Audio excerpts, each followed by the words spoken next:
Hello and welcome to this automatic kelp farm tutorial. This is a quite complex but really efficient tutorial on how to automatically grow kelp and smelt it into dried kelp. This tutorial is in 3 parts. Part 1 is the farm where the kelp grows.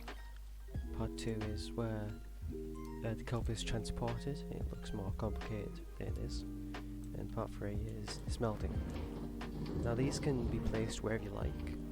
They don't have to be right next to each other like this. It doesn't have to be made of the same blocks. You know, this part doesn't have to go here. I just put it there just so I wouldn't forget. Right, I'll now show you how to build part 1 of this farm. So it is 8 to 10 long. That's how long I'd advise it to be. It can be as long as you want, or as short as you want, but I prefer it to be 10 blocks long. It's 5 tall and 9. It has a width of 9 from here to here. And the blocks you need are this: an observer, dirt, kelp, hoppers, water bucket, spruce sign, well, just any sign actually, redstone, any block, piston and ice. You don't have to have ice, you can replace it with hoppers, but I just like to do it like this. And I'll show you how to build it over here. Okay, so just place the ice 7 or 8 or whatever blocks long. I think it's 8, just till the water can't run anymore. Next we'll push it into the hoppers, or you can just place hoppers all over, and this will just catch the kelp. And just connect all the hoppers forward into one central hopper. And here, that's this part done. Build walls around it. Second part, a bit more complicated. You're going to want to place dirt along this part here, just like this. This doesn't have to be deep slate, it can be any block you want. And then pistons on top. This will break the kelp. And then put a little wall over here. There we go, and make it that high. Then the next part, you're going to need observers and the redstone dust. The observers go on here, like this. Just every other block. Let's say no block between them. Again, it can be any block. Then, right behind the pistons, place any block here. And put redstone all over it. There we go. So now, whenever anything's placed in front of the observers or grows, which is kelp will, all pistons will go off, breaking it. Right. These signs need to be placed right next to dirt here and right here, 1 block above, all the way across. Yeah. And then there's 2 ways to do this. Just place the water like this. There you go. And it'll naturally flow like this. But if you prefer it to flow like this, you can just place signs here. I think they will both work equally well. I just prefer to make it like this. There we go. And just place the kelp all along here. And that's this part done. And if you want, you can make it again and again, infinite times up. On my survival world, I've stacked it like 4 times up. And that's worked well enough for me. Right, and that's this part over. And if you want to make it look nice, I've just done it like this. It's really easy. Looking at it. But you don't have to at all. You can hide it anywhere, and it doesn't have to be connected like this far away. It can be really close to the other parts. But if you don't have enough iron to make tons of hoppers, you can just make this over here. And you have to learn this part anyways for the second part. Kelp can go in here and it'll get shot out here. This hopper's there. Into another one of these. And the way this works is an item goes into here, The comparator will detect this and send a signal off, turning this torch off. And what this torch does when it's on is it stops this from moving about. When it's off, it goes from in there and in there and in there. When it's on, nothing. So when this is knocked off, this will send out repeated signals, knocking the dropper on. So, there you go. And I'll just keep doing that until it's all gone. There you go. But I'd rather do it like this because I'd rather the items be actually in a block than just hovering about in water. I just think it's more secure like this. Anyway, for this next part, you want to connect these into just what we just saw here, into a hopper, into a dropper I mean, into this. This is all it is. There's soul sand on the bottom, and to make it bubbly, which will shoot the items straight up into the air, it's like an elevator, a really fast one. Put the soul sand in, then place kelp in all the way up, and destroy the kelp, and bubbles will start to form. That's it. So when that item goes into here, like this,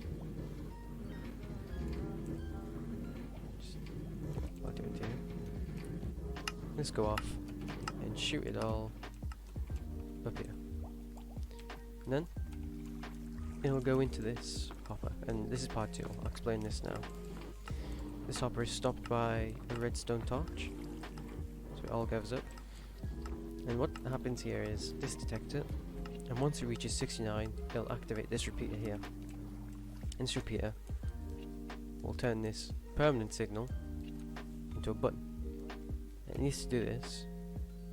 I'll show you how the button works first. This redstone torch powers this, which turns this torch off. And so when this turns on, this will power this torch, turn off. This will turn off, and then this will be free to turn on, powering this. But then this also feeds through here with 3 repeaters, all on the maximum setting, as far back as it can be. 1, 2, 3. Then it connects right up here into this, which will then, I'll just show you. So in this power here, this will,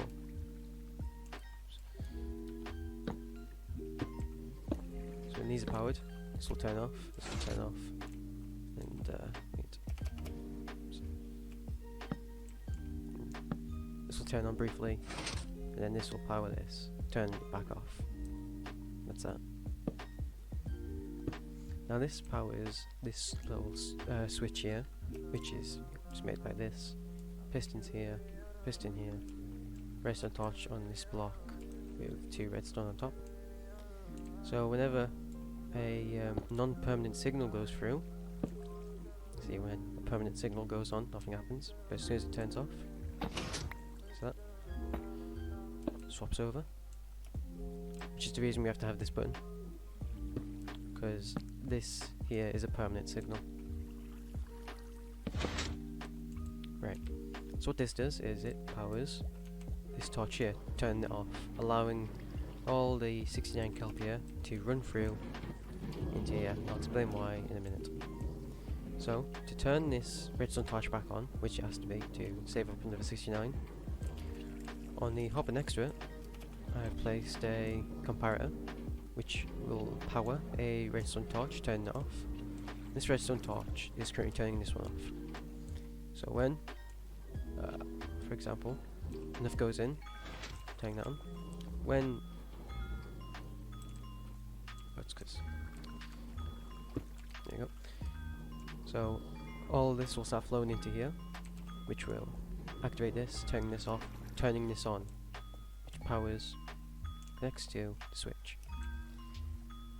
which will stay on until all of the kelp here is exited here, and I'll show you that. I'll just make it a bit quicker.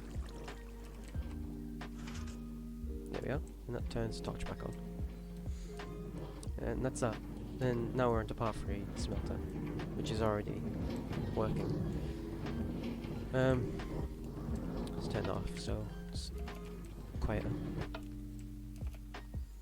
Right, the way this works is minecart fills up here and then spreads it all along evenly across the 6 smelters there, and then the one here. This one off the side is very important.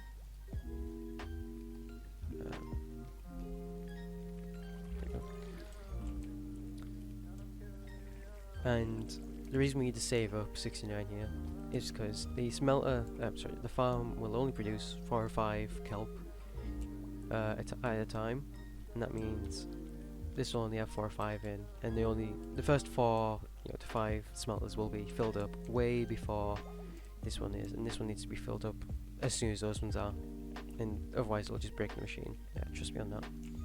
So if you put minecarts all across these hoppers, whatever's in here will go into here, and then if you put another minecart with a hopper in under here, it'll just go and collect all these and place it into these hoppers, which will place it into this chest. Right, so that's that part done.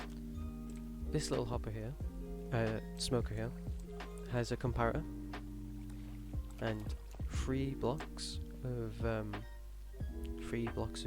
redstone on top. Should have mentioned, don't think I did.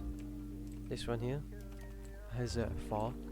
That's how it knows there's 69 in. Look, there's 28. Only powers 2.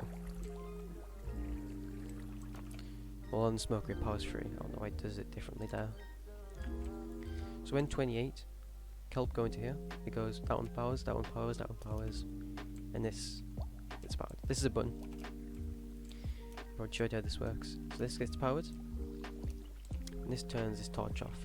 Now I don't remember exactly why this exact redstone has to be done, but it does, otherwise it just won't work for some reason. I don't remember why, but this is just how I built it ages ago.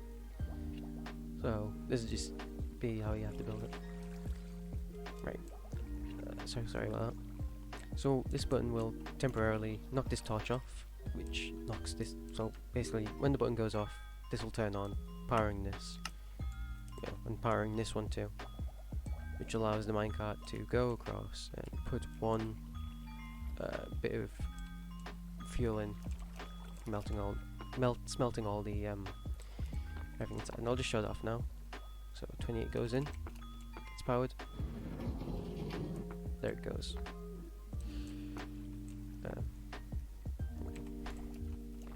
So here I'll just give you a little glance here, so you can copy it. This doesn't need a delay, these ones, but this one does.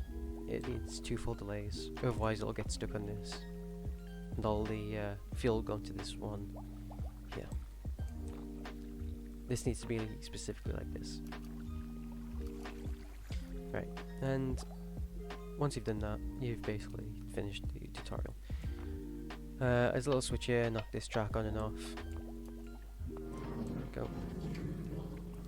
Switch here, and I've put the levers. I put the levers there just so it doesn't mess with anything else with Nova Redstone.